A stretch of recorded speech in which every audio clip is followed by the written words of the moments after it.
So hi friend, welcome back to the my page. আবারও চলে আসলাম তোমাদের মাঝে নতুন একটা ভিডিও নিয়ে। তো চলো আজকে হচ্ছে বেশি না কথা বলে চলো রান্নাতে যাওয়া যাক।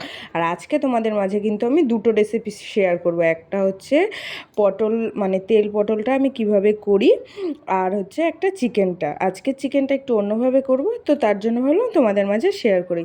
আর এইদিকে দেখো আমার ভাত, শিং মাছের ঝোল সব কিছু হয়ে গেছিলো।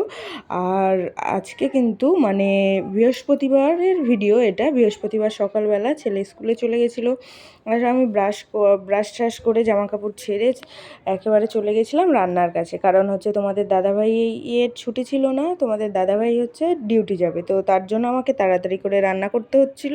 তো তাই চটজলদি আমি কিভাবে রান্নাটা করি সেটাই তোমাদের মাঝে আজকে শেয়ার করবো। তো চলো পুরো ভিডিওটা দেখতে থাকো, স্কিপ না করে। ভালো লাগলে লাইক, শেয়ার, কমেন্ট আর একটা সাবস্ক্রাইব করে দিয়ে আমার চ্যানেলটার পাশে থেকো।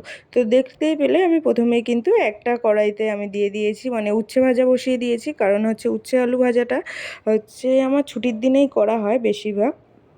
মানে আমি উচ্ছে তো খাওয়া দরকার, তো সপ্তাহে একদিন খেলেই হয় যথেষ্ট। তো যাই হোক, এখানে আমি তেল পটল করার জন্য এখানে কিন্তু আমি সর্ষের তেল ইউজ করেছি। আর সর্ষের তেলের মধ্যে কিন্তু আমি দিয়ে দিয়েছি কালো জিরে ফোড়ন। তোমরা চাইলে কিন্তু সাদা জিরে না দিয়ে কালো জিরেটাই দেবে, কারণ কালো জিরের না ঘ্রাণটাই একটা মানে আলাদা। তো যাই হোক, এখানে আমি মশলার মধ্যে নিয়েছি কাজু বাদাম, পোস্ত আর কালো সর্ষে, আর সাদা সর্ষেটাও নিতে পারো। আর নিয়েছি কাঁচা লঙ্কা আর একটু নুন নিয়ে নিয়েছি, একটু ভিজিয়ে রেখেছি, ঠিক আছে। যাই হোক, আর এইদিকে তোমাদের দাদাভাই নিয়ে এসেছিলো চিকেন। আর চিকেন কিন্তু আমার মানে খুবই প্রিয়, তোমরা তো জানোই। আর চিকেনের জন্য আমি এদিকে আলু কেটে নিয়েছি, এদিকে মশলাও কেটে নিয়েছি। আর এইদিকে দেখো আমি কিন্তু পটল পোস্তটা হয়ে গেছে। আর পটল পোস্তটা কিভাবে করলাম তো চলো বলছি।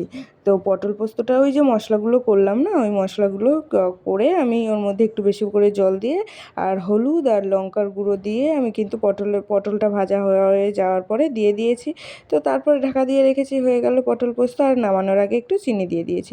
তো যাই হোক, এবার চলে আসি চিকেনের রেসিপিতে। তো চিকেনের মশলাটা তো হয়ে গেছে, এবার এখানে আমি তেল দিয়ে দিয়েছি। আর তেলের মধ্যে আমি ফোড়ন দিয়ে দিচ্ছি গোটা জিরে, কাঁচা মানে শুকনো লঙ্কা, তারপরে তেজপাতা আর গোটা গরম মশলা দিলে মানে দিয়ে তারপর কিন্তু আমি একটু আলুটা ভেজে নেবো। আলুটা লাল লাল করে একটু পরিমাণ ভেজে নিয়ে তারপর কিন্তু ওটার মধ্যে আমি যেই মশলাগুলো পেস্ট করেছিলাম, মানে আমি কিন্তু এখানে গরম মশলা, পেঁয়াজ, আদা, রসুন, শুকনো লঙ্কা, জিরের গুঁড়ো সমস্ত কিছু দিয়ে নিয়েছিলাম। এবার আমি এখানে দিয়ে দিলাম একটু হলুদ, আর দেবো একটু লঙ্কার গুঁড়ো, আর একটু পরিমাণ মতো লবণ।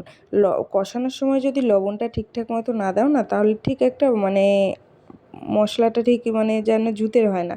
তো যাই হোক, লবণটা সব কিছুতেই মাস্ট। তারপর এটার মধ্যে আমি কিন্তু স্লাইট পরিমাণে একটু চিনি দিই।